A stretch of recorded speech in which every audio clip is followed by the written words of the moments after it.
teach this to us or share his experiences. So I am going to say welcome, good morning, thank you for being here, and I'm going to pass this over to the master himself.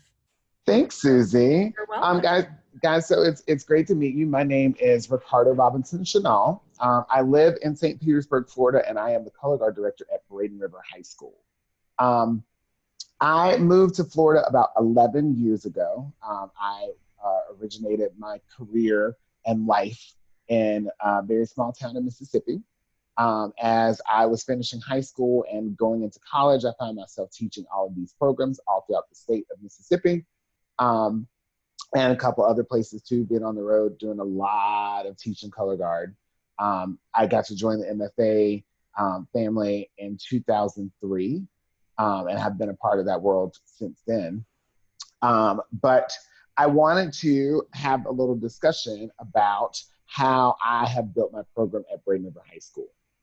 Braden River High School is a small suburb of just north of Sarasota, Florida. Our band program is small. We only march about 99 kids total in the marching band, drum majors and everybody included. 32 of those members now are color guard. So we have this massive color guard and kind of like a small wind group because of the way our school district is set up. But I have been very fortunate to be able to build a large and very decent color guard. Like, people in our area know that we do great things all the time.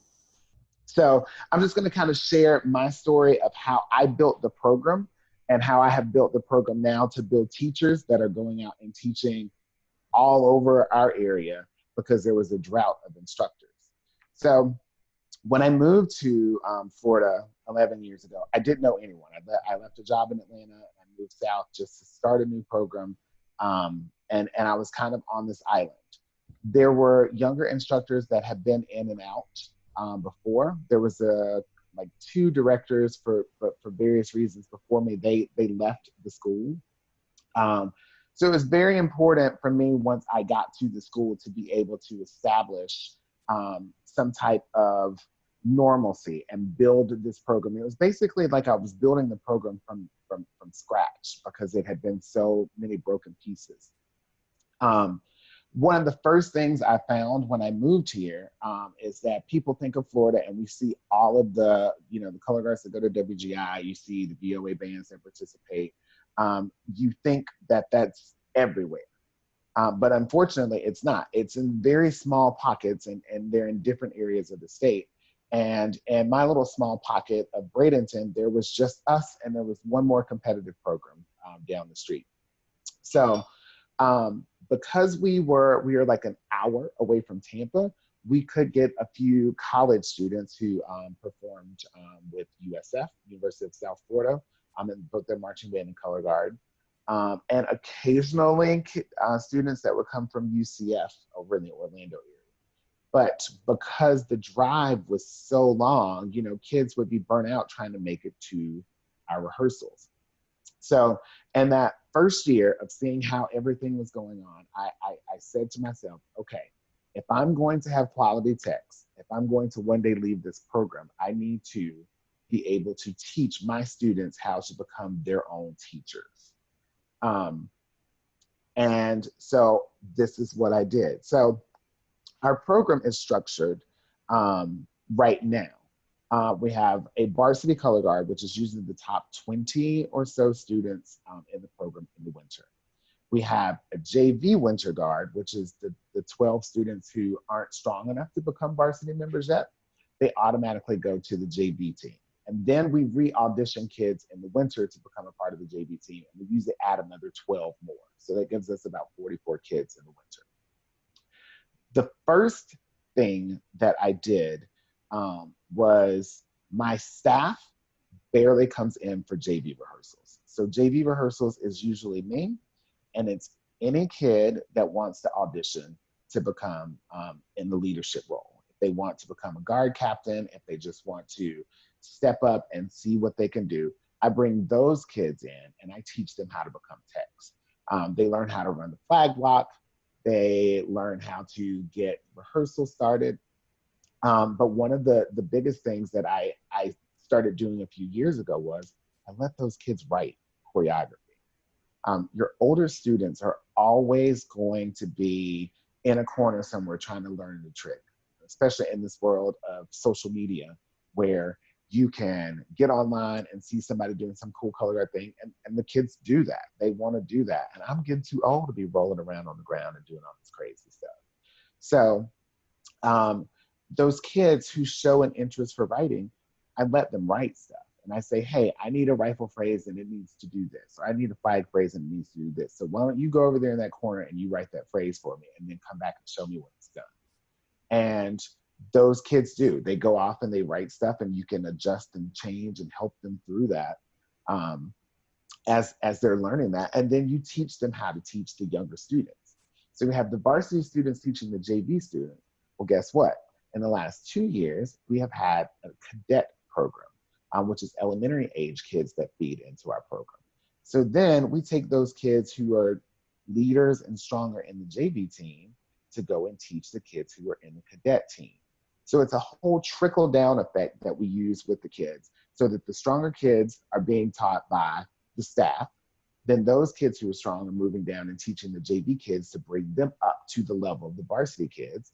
And then the JV kids are down teaching the cadet color guard kids to get them to the level that the JV kids are. It's a very interesting process. I have found myself standing back a lot and giving the kids a lot more responsibility for other things that they want to do, such as solo competitions. Any kid that wants to do a solo competition, they have to go and write their own choreography, or they have to find another student to help them write choreography. And then I look back at it and edit it, and I tell them, okay, this works or this doesn't work. So this automatically gives them ideas of being choreographer and how choreography works and how to take criticism from choreography that you write. And they pass that along. In this process over the last couple of years, I have had students who immediately come out of high school and they go march drum corps and they decide that they want to come back and be on my staff. And the first year of them being on staff is not a paid position. It is them doing the transition of learning how to be color guard member's friend and how to be their instructor. And the first year out, that bond's too strong to break that. So you don't want to have them being full-fledged staff where they're alone and doing all this other stuff. You want them to remember what it was like to be a marching member and what it felt like being taught, and trickle that information down to younger members.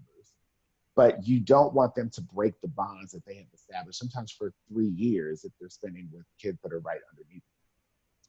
Sometimes that second year, if they're still interested or they don't get snatched up by another school, then we add them onto the staff if we have the money. A lot of the kids just like popping in and out every once in a while to teach and help tech and do all of those things. But we try to open up the opportunities for them to start as young as possible with teaching so that they get used to that process as they grow through the program. Finally, one of the last things that I do to help get them out into the world as color guard instructors is their end of the year school project. I have them in class, by the way, but their end of the year school project is they have to design their own winter guard show.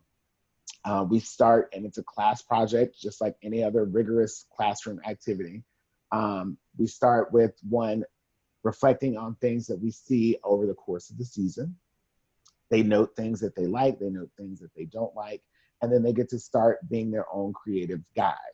So they must, for the end of the year project, they have to design the floor. They have to design or pick out the costumes. They have to design and pick out all of the flags. They have to do a timing breakdown of what's going to happen in the show, when and where. And then they have to teach the entire class phrases from their show. So they have to go and write 64 counts of maybe the flag feature or a rifle part. Whatever they're stronger or they feel stronger about writing or choreographing, they go and write their 64 counts and they teach it to the class as they present their show. So we go from beyond just being a regular leader, we go to giving them the ability to choreograph. And the third thing that we do is we give them the ability to design. Because even if it's bad, it's getting them thinking about it. And there are some students who excel. There have been a couple years where students have brought music and stuff to me that I went, oh, I never heard this song before, and I used it somewhere. So I say to you, as instructors, use your students. Let them guide each other, because they're going to do a much faster and better job of it than we're going to be able to do, trying to run around and be in all these different places at one time. So what I like to do is I would like to open the floor up for conversation and talk back. If you have questions for me that I can hopefully answer for you, um, throw them down in the chat box and we'll talk about it. I am an open book, and I know that I probably missed 5,000 things that I wanted to say on this Zoom call, but I know you don't want to just sit here and listen to me yammer on forever.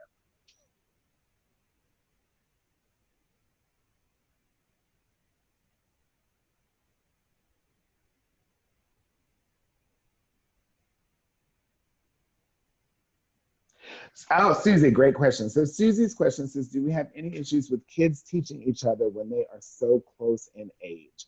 Yes, that is always an issue with the kids, especially if a kid doesn't necessarily have a leadership title. Um, but we try to teach the kids that, listen, if someone has been here longer than you, they have that much more expertise in this than you do. So listen, we are only as weak as our we're only as strong as our weakest member. And if that member is strong, then the entire organization is going to be strong. So we have to teach them that. The other thing that we have to do with that is we have to teach kids conflict resolution as well, because they can be angry because something got taken away from them or they didn't get to write this part. So we talk that out. We bring that to the forefront, let you know that when you become an adult and if you want to do this for a career, you have to collaborate with people. You have to be able to talk to people and not just dismiss people's feelings. So that's kind of how we work around the kids teaching kids of the same age. Most of the time, the way my program is structured anyway, is they're usually teaching people that are younger than them, so they've already been around. So they there's not as much of an age issue going on with that. What if there is no JV program? We have problems with retaining kids after marching season. A lot of kids just want to be under the Friday night lights and are not interested in winter season. Any tips on retaining? Hi, Melanie. Is it Melanie? So, Melanie, this was my issue too. When I started, there were 16 members in the color guard. And then when we got to winter guard season, all but 6 of those people decided to not do winter guard. And then we pulled in 3 more kids just from like the band that wanted to do it. So the first thing that I did was I went to the band director and I said, how can we make this contract for the students? If we're ever going to build a guard program, we're going to need to make sure that these kids commit to the full year.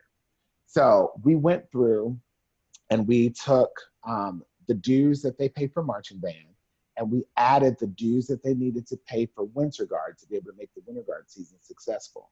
And we put it all together. Their contract went from May 1st to May 1st of the next year. And the first year to get around it, to keep the dues small so that we could still have the winter guard program, is I took the entire color guard was just one guard. We wore the same uniform that we wore in the fall. I designed a winter guard show around that costume.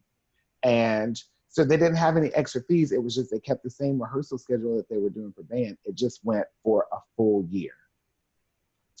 And that's how I got around that. And then eventually, because we had so many students coming in and staying, they got used to it after about 2 years. That was how we built up a JV program. We started taking the top kids and the kids who were younger and splitting up the color guard. So that's how I did the retaining of the kids thing. It's usually the first year or so is always going to be rough because kids they do only know that Friday night light situation. But if you can spotlight and make both seasons sound equally appealing to the students and somehow lump it in so that they become contracted for the full year, then that's how you build the program, retain those students, and eventually be able to come out with multiple programs. Let's see. I hope that helped, Melanie. Great idea. Conflict resolution may help with some of the drama as well. Yes, Mary, it does. When you teach the kids, first of all, that drama stuff has to be left outside, and you teach them conflict resolution skills. Like, I feel this way because, and you have them open that up, it does cut out a lot of drama. I will tell you, especially the last 3 or 4 years, my kids have been such a huge family that they are like, you can't, I have to kick them out of the room every day because they still want to just be with each other. So yeah, that's a definite positive. Susie says, how do you deal with students that are struggling being the teacher? Like, they don't have good management skills or they don't explain very well. How do you help them develop those skills they lack as far as being a teacher goes? Fantastic question, Susie. So my job, whenever I allow the kids to be the teacher, is to make sure that I am the college professor that's teaching them how to be the teacher. So I don't just sit and play on my phone or do whatever. I'm walking around to different groups of the students to see how each of the students teach the kids. Um, if they're struggling with some area or they don't understand, the first thing that we tell them is, hey, you don't have to know all the answers. There is an adult in the room. Ask the adult the question. And a lot of kids will say, hey, this person isn't understanding this. They aren't getting this. How can you show me how to help them do this? And so we sit down, me and the student and the kids who are needing help, and I go, okay, guys, and we figure out a way to work that out. And the student who is being the teacher is seeing how I'm doing this, and then later they can repeat that same process. And eventually they learn how to do that on their own. But like I said, we're not an island. So ask if you don't understand something or you need help with something else. We always keep it open so that the kids feel free to ask me or ask one of their friends, or sometimes they double up. Let's see. So many good questions. I love this. Okay. Josh says, how do you approach feedback for those leaders in terms of musicality and teaching scaffolding to the ability levels of the new JV kids? Josh, are you an administrator?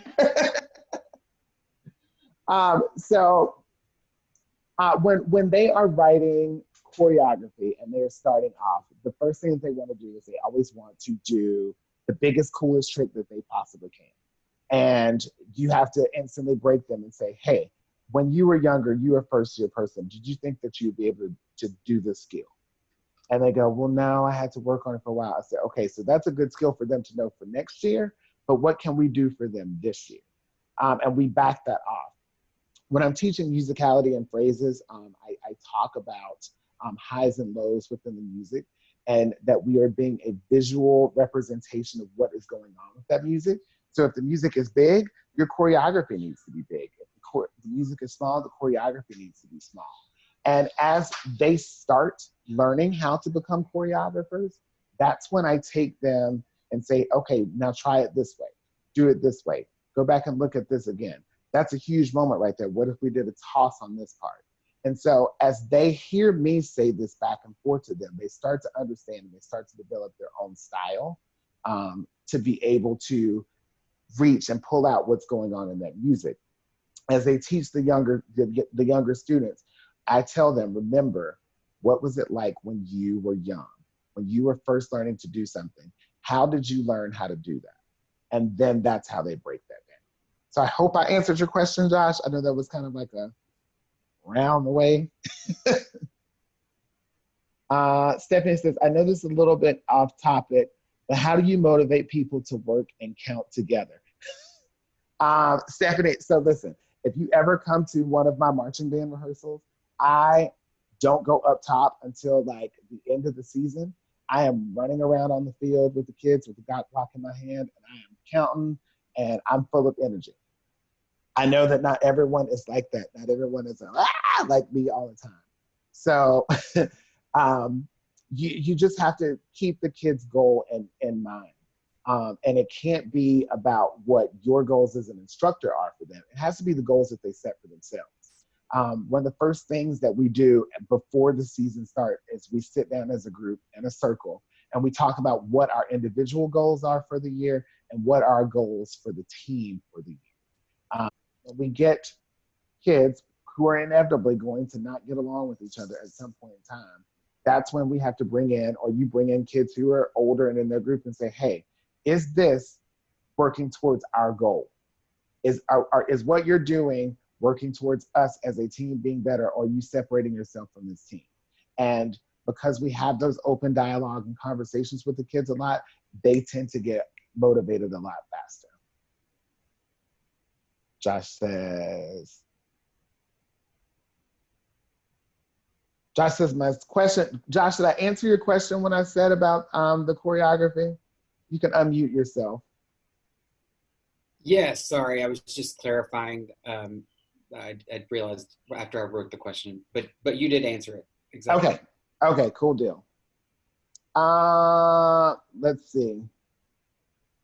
Ooh, Grace O'Neill says, do you have any tips for underclassmen in leadership roles that have to teach upperclassmen? You know, that is always such a hard topic for any color guard instructor or band director to deal with, because there are those, you know, juniors and seniors who do not get leadership roles, and younger people sometimes are more skilled and have better leadership skills.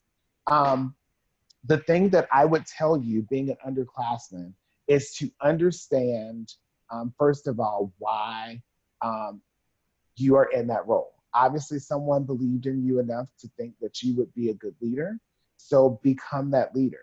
And by being that leader, you have to listen to thoughts and feelings. Upperclassmen have a chip on their shoulder a lot of times because they are older and they feel like they have earned things. Validate their feelings for that they should be a leader, but try to meet them on the same ground as not being like a boss or a bully to them, but just saying, hey, I get, you know, I'm younger than you, but hey, let's make this great together so we can all be good. Quincy, that's when I scroll down at my computer, it's really weird, it just keeps going. So Quincy says, this is my first time really instructing a guard at any capacity, and sometimes I worry that they may not listen to me the same way they would listen to the actual coach. How do I ensure the students don't just brush me off? Quincy, this is one of the biggest questions that first year teachers always have, because when you're young, you doubt yourself. And by you doubting yourself, that is going to show off on the student. If you go in confident about the knowledge that you have and know that you as an instructor are going to be able to do a good job, the students will pick up on that. If you shy away from that and you always feel like, you know, someone else is going to be watching you or somebody's going to do this better than you, then you're never going to earn that respect. So I would say my secret to that is just being confident all the time. And that's a good teacher tip that they don't teach you in college for being a teacher, and you figure it out real quick. Let's see. Oh, you're welcome, Josh. Let's see. Aaron Hobbs says, how do you approach student leaders whose egos are abrasive to the people that they are trying to teach? You know, you have to adjust that very quickly from the beginning. The first time that you witness that, or you have other students talk about that, that's a moment where you as an instructor need to pull that student aside one-on-one and say, hey, if I taught you like this, how would you feel? You just have to reverse the mindset of them thinking that they are a boss, that they are running things, and say, hey, no, we're doing this to work together. If you create an environment where the students feel that they are working together for a common goal and it's not just working towards one person's goal, then you cut out all of that ego and abrasiveness. Hopefully, anyway. Let's see. Grace, I have that thing. Sarah, what's happening? What happened? Did I miss something?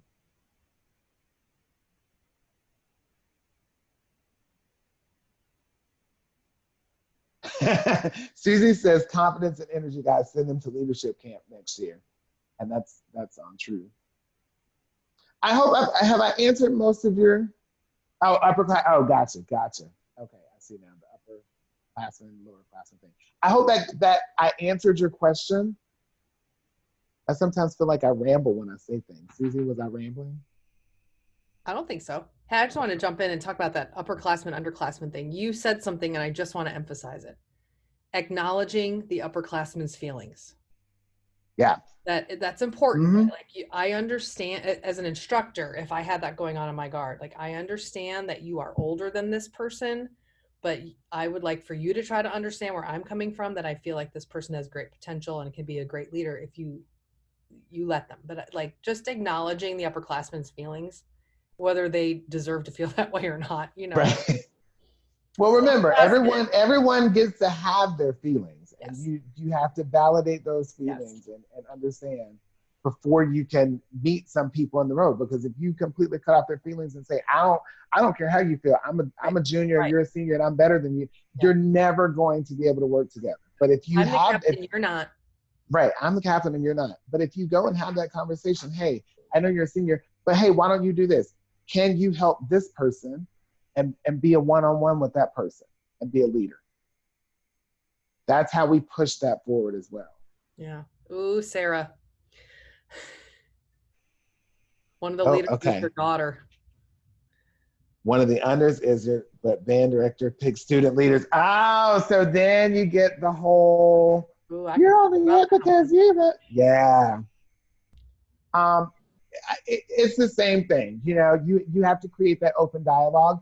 I mean, if the kids have an issue with that, let them bring that up and talk it through. You'd be surprised a lot of times, like just having that simple conversation, because they in their mind see one thing and they don't have the full picture that the adults have.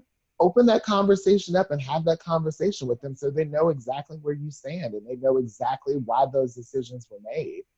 And tell them, especially, I talk to my kids all the time that don't get leadership positions. I say, come and talk to me about it so we can talk about what you need to work on and what you need to improve on. And that's happened so many times where a senior didn't get a captain role. I've had a student quit the program because, you know, they didn't get the leadership position that they wanted, and then later came back and said, why did I not do this? And I said, well, because if you were willing to quit, this wasn't about you being a leader. It was about you having a position. And then that kind of sinks in with them and they go, oh, I guess that was kind of selfish of me. Mary says, how do you utilize a senior who is amazing but wasn't chosen for leadership because another member had better developed leadership qualities? Mary, give that person a buddy or 2 or 3 buddies. I have 3 sections within the color guard that kind of operate independently. So we have the flag line, which is usually our younger members. We have the weapon line, which is typically our strong guest members. And then we have the dance line, which are those kids who I sometimes pluck out of my dance studio. So I create a section leader for each one of those. And then I have a guard captain that runs all of it. So there's 4 full utilized named people. But I take those other kids who may have tried to be in a leadership position, and I go, okay, hey, your job is to clean this part so that, you know, the section leader can jump in and spin. You learn to find little ways for them to be able to become a leadership within the program without even giving them that title, and then they still feel valued, and you still have the entire team working together to build that goal. Do you have outside resources you use? Other than this camp now? Now, by resources, what do you mean? Oh, I didn't read the whole thing.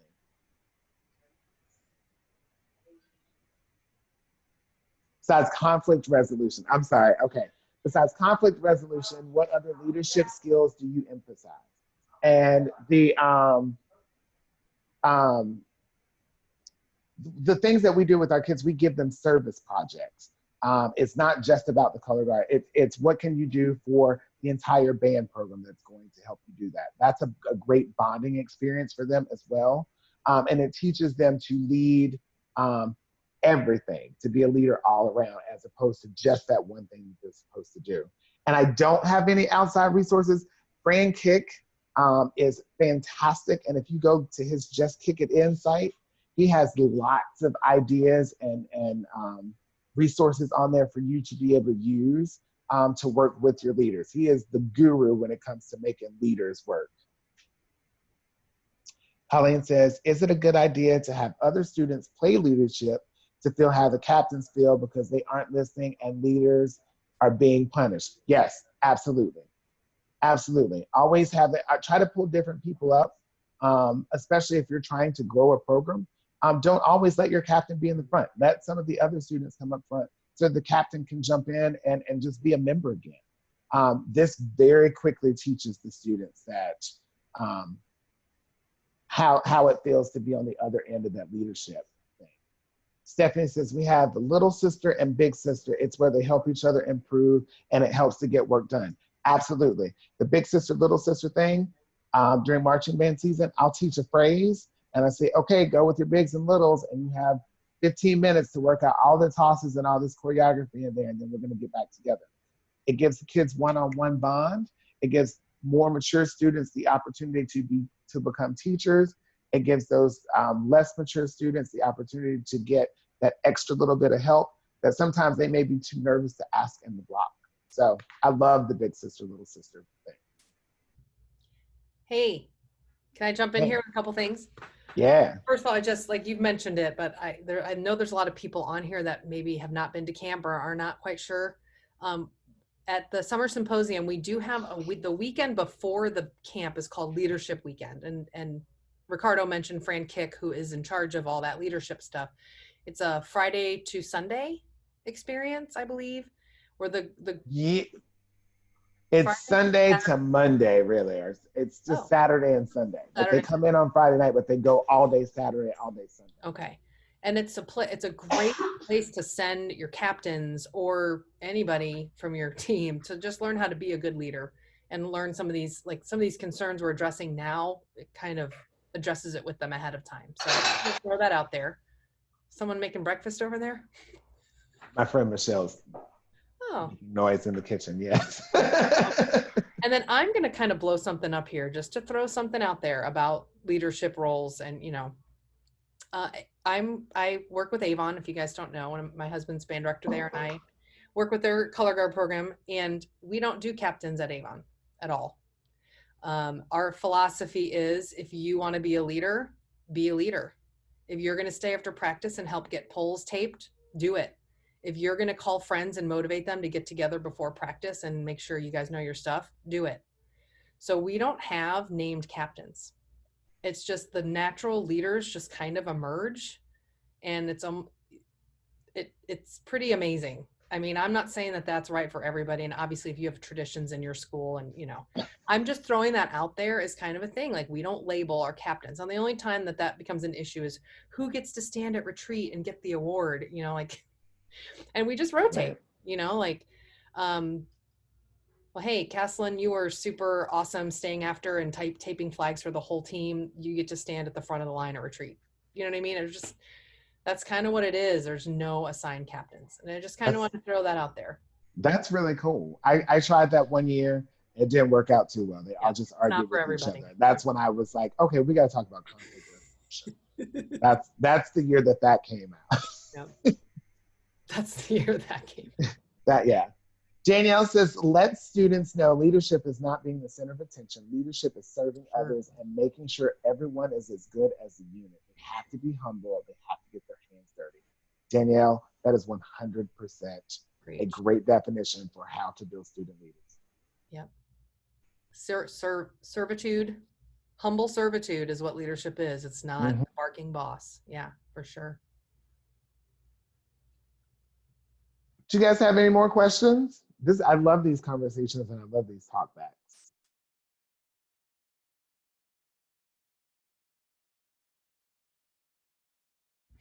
Okay, Susan. I guess we're done. I guess we're done then. Right? Well, guys, thank you so much for coming to my TED Talk. You know, I hope that I have been helpful to you in some sort of way. Please throw us messages on the Instagram and the Facebook group if you have questions about stuff. There's no possible way I could tell you every single detail of how to start this, but I will tell you, I have to sometimes protect my kids because as soon as they graduate from high school, they get sucked up by other programs to come in and be teachers just because we've used this model for so many years now. So the vast majority of the color guard instructors for our entire little region of Florida have all come through my program and are now out there being techs and spreading that color guard joy all over the world. Awesome. Awesome. All right. Well, thanks, Suze. Thank you guys. Have a great afternoon, and hopefully we'll see you at some other Zoom. Absolutely. All right. Bye, everybody. Bye, guys.